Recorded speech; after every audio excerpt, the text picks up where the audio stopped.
Márcio, eu tive a oportunidade de conhecer ele quando eu mudei do Campo Osasco para a Baronesa.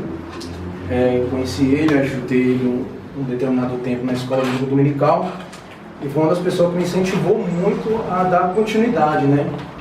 Confesso aos irmãos que hoje foi um dia muito tenso, né? Deus abençoe esse começo do ano, finalzinho do ano eu comprei um empreendimento, então, e logo em seguida apareceu a oportunidade de fazer essa formalização, então minha cabeça ficou muito atarefada, onde foi hoje quase 4 horas da manhã, tentando resgatar esse trabalho, um trabalho que nós havíamos desenvolvido na IETEB, tempo que eu fiz o curso na IETEB, e aproveitando também o ensino, agradecer, não se faz presente, mas uma das pessoas também que me ajudou, sempre me apoiou muito nas caminhadas, era também um colega de apresentação, toda a apresentação que nós fazíamos, estávamos juntos, que é o pastor Sérgio Pelais, que hoje dirige uma igreja no Campo Osasco, e também agradecer também ao pastor Márcio também, que através do convite dele, que nós estamos aqui para fazer essa apresentação.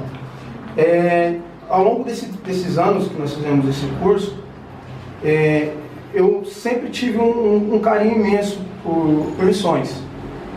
Então, assim, uma das coisas que, quando nós fomos decorrendo, que os pastores mestres eles citaram que o curso de teologia é um curso tão maravilhoso, porque ele oferece para a gente diversas dimensões, né? A gente não fica só limitado na Bíblia ou só em determinadas situações, ela abre um leque. Então, passando pelas disciplinas que nós tivemos, uma que me chamou mais a atenção foi missiologia. Missiologia foi uma das matérias que mais chamou a atenção, assim, para que hoje nós pudéssemos estar aqui. Falo com um pouquinho de propriedade, que eu tive a oportunidade de fazer missões 2 vezes no Ceará. Foi uma vez para Crato, fiquei 30 dias em Crato, e fiquei outra vez fiz também em Juazeiro do Norte, fiquei 30 dias, em Parapuã. Então hoje a minha apresentação vai ser baseada nisso.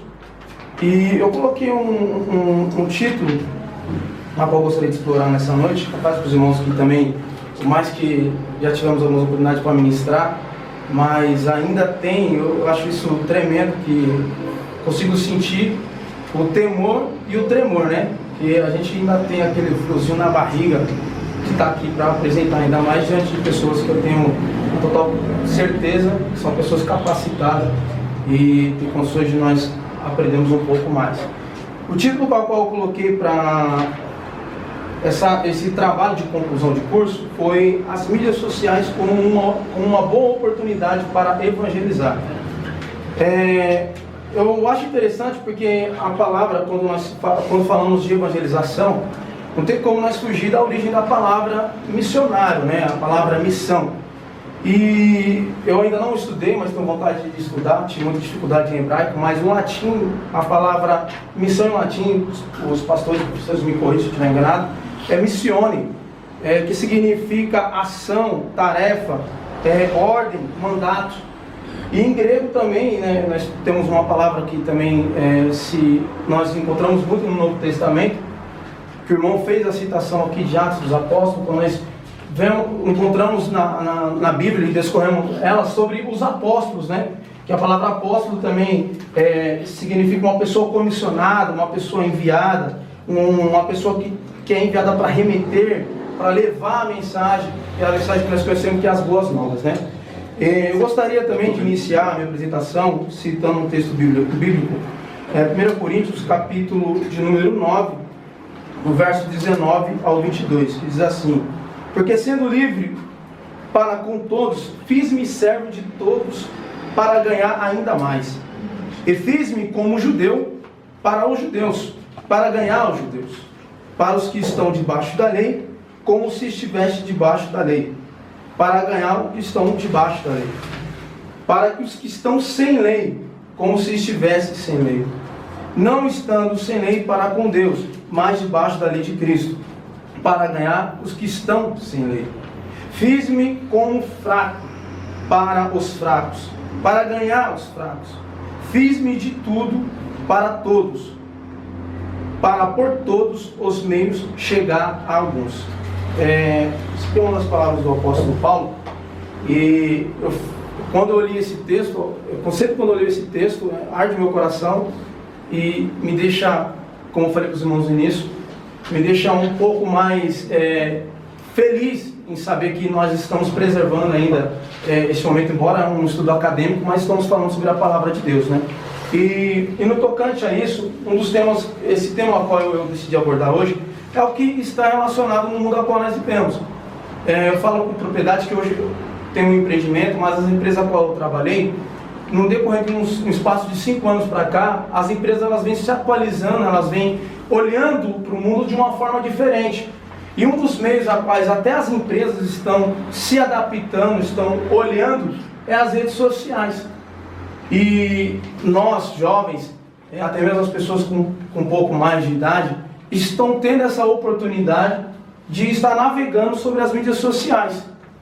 E ao mesmo tempo que isso se torna tão fácil para as pessoas, por que não nós cristãos não olhamos de outras maneiras? Quando eu tive a oportunidade de ir em Montes Claros, no Instituto de Missões, eles têm o terceiro maior museu da América Latina da Coca-Cola.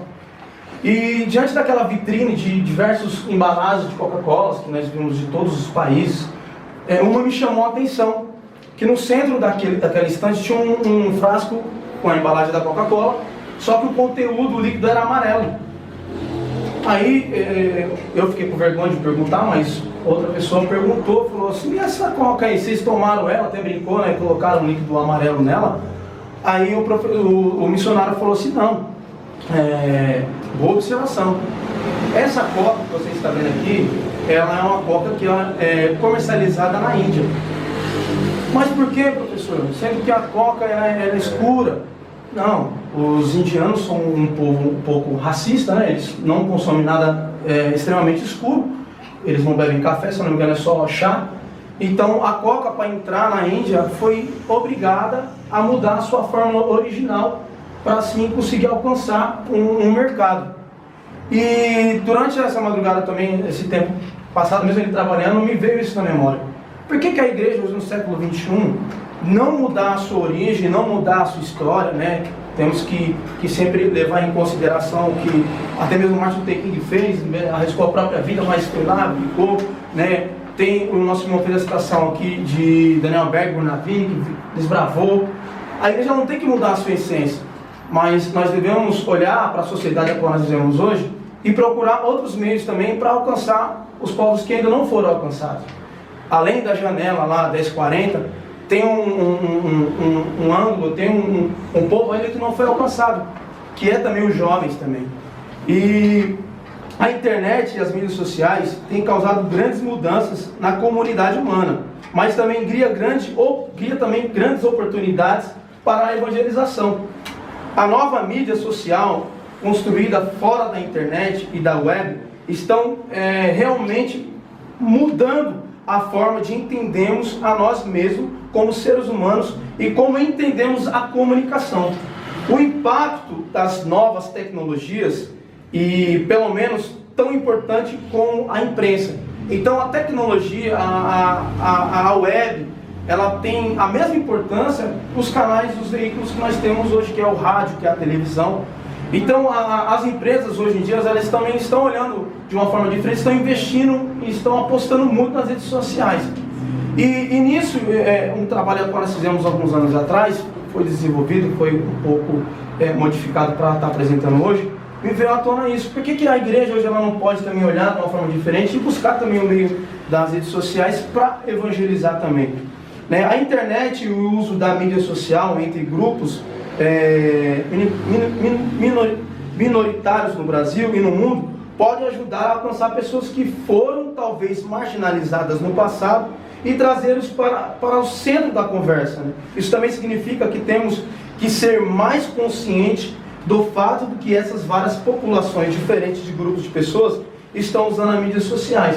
Então, assim, se uma empresa ela explora a mídia social, se até mesmo um microempreendedor, as pessoas mesmas em si criam um blog, criam diversas situações, estão explorando, por que a igreja também não pode revolucionar essa mídia social e também usar como meio para evangelizar? Então, assim, alguns líderes, né, alguns pastores mais antigos, eles ainda têm velha resistência ainda quando se fala sobre tecnologia, mas nós não precisamos se tornar sacerdotes, como o irmão citou, colocar um tupá, colocar uma roupa, se caracterizar um sacerdote e assim fazer missões.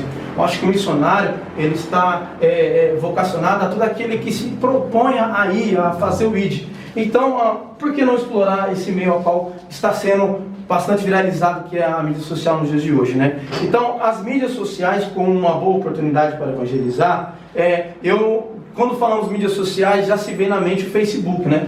O Facebook, depois de vários anos de rápido crescimento, o Facebook passou de 80 milhões de usuários em 2011. Isso representa 1 em 3 de todos os usuários da internet. Se nós excluirmos a China, onde um dado que eu não sabia, mas fiquei também impactado quando fiquei sabendo disso, onde o Facebook é proibido, a China proibiu o Facebook de atuar no seu país. Se compararmos os usuários do Facebook com as populações dos países, e o maior país em terceiro lugar do mundo, nós ficamos assim impressionados, porque os Estados Unidos e o Reino Unido têm sido, em termos, o maior número de usuários do Facebook, né? Até recentemente, altamente ligado, a Turquia foi a terceira. Então, em primeiro lugar os Estados Unidos, segundo o Reino Unido e terceiro a Turquia. Mas a Indonésia também subiu no ranking também. Então, olha só, a Turquia, a Indonésia são países que não têm por maioria, né, o Evangelho como a sua religião. Tem o hinduísmo, tem o Estado Islâmico também, que está avançando por esses países lá fora. Então, por que não usar essa ferramenta do Facebook para alcançar também esses povos onde que é difícil a comunicação, né? Então, olha só que interessante, uma curiosidade. Apenas como curiosidade, né? Somos mais de 95 milhões de brasileiros conectados na internet, sendo 52,5 milhões de usuários ativos. Em dezembro de 2012, o brasileiro gastaram, em média, 43 horas e 57 minutos navegando na internet. Já somos 52 milhões de usuários na conexão da internet pelo celular e pelos outros meios, os canais que facilitam o acesso à internet. Olha só que interessante. O Facebook é responsável, sem dúvida, por grande parte desses números. Quando os dados do uso do Facebook são avaliados, é possível visualizar com clareza o poder de conexão e o tamanho da sua representação no cenário mundial. Quando eu tive a oportunidade de fazer missões em Crato, nós tivemos a oportunidade de passar, né, em Crato. Os irmãos sabem que lá foi até onde o Padre Cício nasceu, e ele teve maior desenvolvimento lá em Juazeiro do Norte, né? E lá no Ceará eles ainda têm aquele costume, né, raiz, de usar aquele cinto, as picheiras, se caracterizar, né? E eu vi que mesmo a gente se atualizando, o mundo desenvolvendo como está hoje, ainda tem muitas pessoas que ainda não conheceram a palavra, ou até mesmo tem uma resistência de conhecer, né? Então, assim, é um apelo que nós fazemos hoje, que eu faço hoje. Eu sei que algumas denominações estão já até ultrapassando o seu leque, abrindo o leque, fazendo transmissão ao vivo de culto. Alguns pregadores estão, que o irmão falou, eu acredito que também estão mais preocupados em viralizar na mídia, em gravar suas pregações, né? Mas eu acho que essa mídia social, essa ferramenta, ela tem que ser usada para alcançar aquelas pessoas que ainda têm uma certa resistência, que até mesmo esse canal de comunicação tem, né, colocado à tona aqui diversas situações. Eu vou falar de uma coisa que eu presenciei. Estamos num ambiente fechado e não está sendo gravado, mas eu vou falar, nada absurdo. Quando eu participei, quando era do Campo Osasco, nós teve um incidente que aconteceu, uma congregação, e o pastor foi trocado. Os membros não quiseram que o pastor tivesse aquele remanejamento e começaram a gravar aquela mudança. De repente, começou a ter um funduço, começou uma bagunça. Resumo, tudo aquilo que estava acontecendo foi viralizado na internet. Então, como é que ficou a imagem da igreja? Ficou defasado, pegou mal. Então, assim, a gente vê que as pessoas, recentemente uma criança foi assassinada pelos cachorros, né? E aquela multidão olhando, filmando, procurando filmar, mas, né, por que aquela multidão não entrou lá dentro e salvou a criança? Então, assim, vamos usar a ferramenta que nós temos hoje, que é o Facebook, que é o Instagram, para assim levar a palavra, né? Fazer papel, fazer uso dessa palavra, né? quando o pastor citou sobre diácono, eu fiquei muito contente, porque na época, quando eu fui consagrado a diácono também, fui consagrado solteiro. Sou noivo e vou casar em maio. Mas na minha congregação não foi o único diácono solteiro a ser consagrado. E quando nós vamos olhar a palavra, né, a origem da palavra diácono, ela é muito interessante, que em grego ela significa servo, né, servir. Então, quando nós olhamos e vemos dentro da Bíblia Sagrada a origem da palavra diácono, ela está mais conectada a isso, a servir, a se colocar à disposição para servir. E o mais interessante ainda, quando nós vamos descorrer os textos bíblicos, quando o apóstolo Paulo ele fala sobre cooperadores de Cristo, a origem da palavra cooperador também, se eu não me engano, acho que em grego, é coadjuvante. Né? Então acho que nós temos que usar a mídia social para sermos não estrelas, não pessoas para ser reconhecidas, tem um canal, tem isso, tem aquilo, não, mas como um meio de levar a palavra, né? Sermos cooperadores de Cristo, né? Deixar o Cristo, o Todo-Poderoso, ser o centro de todas as atenções e nós simplesmente os cooperadores, né? Os servos, né? Levar mais à tona a origem dessas duas palavras, né? Cooperadores e também servos. Então por que não fazer uma nova web dentro da web? Por que não reformular também, né? Lógico que eu não tenho tanta facilidade, não sou aqui um TI, não sou aqui não sou formado em informática, mas por que não desenvolver cybers, né? Que venham também explorar. Agora tem até uma moeda também da internet, né? Os bitcoins, né? Por que não fazer uma nova web dentro da web e assim também levar adiante? Então, assim, as empresas estão percebendo que o Facebook é um lugar onde muitos usuários da web passam a maior parte do seu tempo. E estão caindo sobre si e desenvolvendo conteúdos para integrar diretamente no Facebook, que está rolando rapidamente, está crescendo de uma forma, né, muito grande. Eu não lembro, não vou recordar o autor do livro, mas quando nós tivemos, se não me engano, foi teologia sistemática, não lembro se foi teologia sistemática, ou foi ética pastoral, não, foi administração eclesiástica. Nós tivemos que fazer um trabalho de um livro, onde, eu esqueci o nome do autor, mas ele falava assim, Jesus Cristo, né, a maior empresa de todos os tempos, né, com 12 executivos fez a maior empresa de todos os tempos. E eu fiquei impressionado com essa frase, porque realmente se formos olhar, né, Jesus ele fundou uma empresa que não faliu. É uma empresa que passou 2000 anos e ela ainda permanece viva.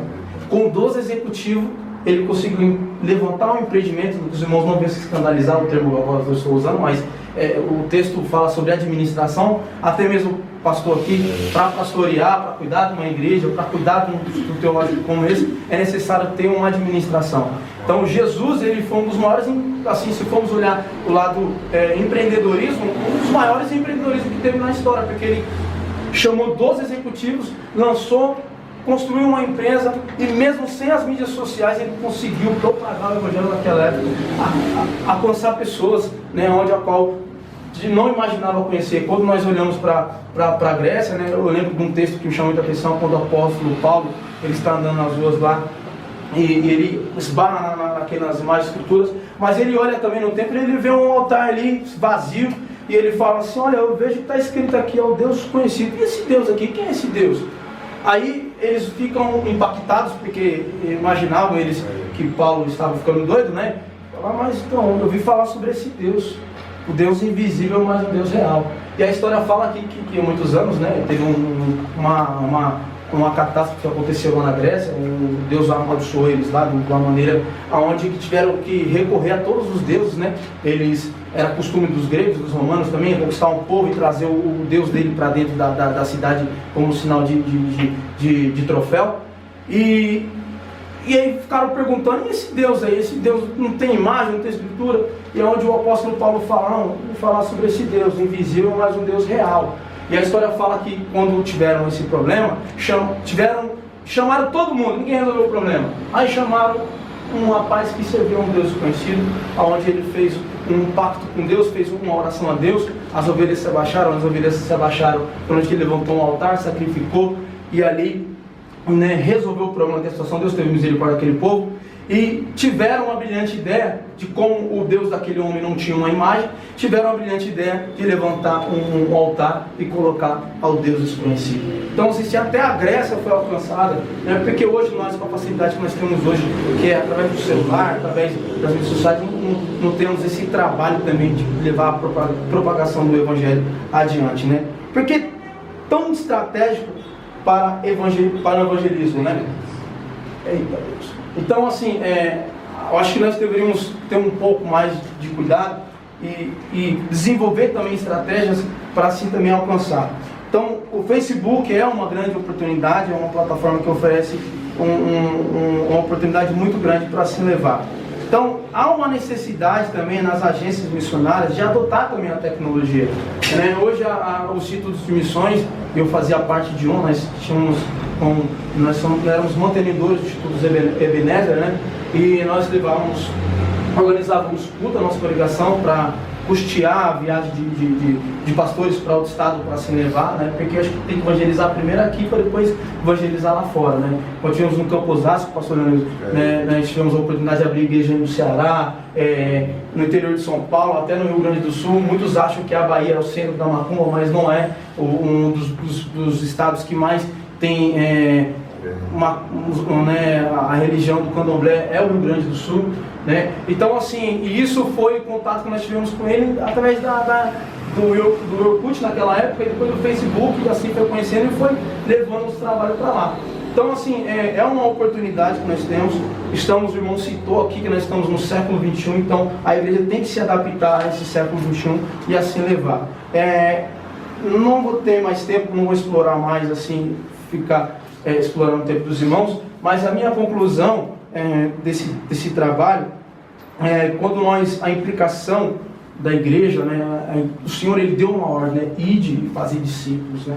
Então, assim, talvez a gente não temos condições, porque trabalhamos, de nós mesmos irmos, mas se nós não temos condições de ir, por que não a gente desenvolver, ajudar a igreja a se desenvolver também, a se atualizar e também levar o evangelho lá para fora de uma maneira? Talvez um instituto missionário não tenha condições de custear um missionário, mas por que não desenvolver um cyber, né? Eu estou usando essa palavra cyber, né, que é computador, desenvolver pessoas para que possam também fazer esse trabalho nas mídias sociais, né? Porque não é mais fácil a gente comentar uma crítica, fulano de tal foi para tal lugar e tem os comentários, né? Por que não levar uma página, forçar que a juventude hoje também faça também esse papel de missionário e assim leve a palavra do Senhor? Então eu gostaria de agradecer por essa oportunidade, né? Gostaria de falar um pouco mais, mas temos que ter um pouco de ética e respeitar também o nosso espaço. Não me peguei muito ali, falei mais aquilo que estava dentro do coração. Então, assim, eu gostaria de agradecer essa oportunidade e deixar finalizar com a frase com o tema do meu trabalho, né? Que nós possamos usar as mídias sociais como uma boa oportunidade para evangelizar. Deus abençoe. Muito obrigado.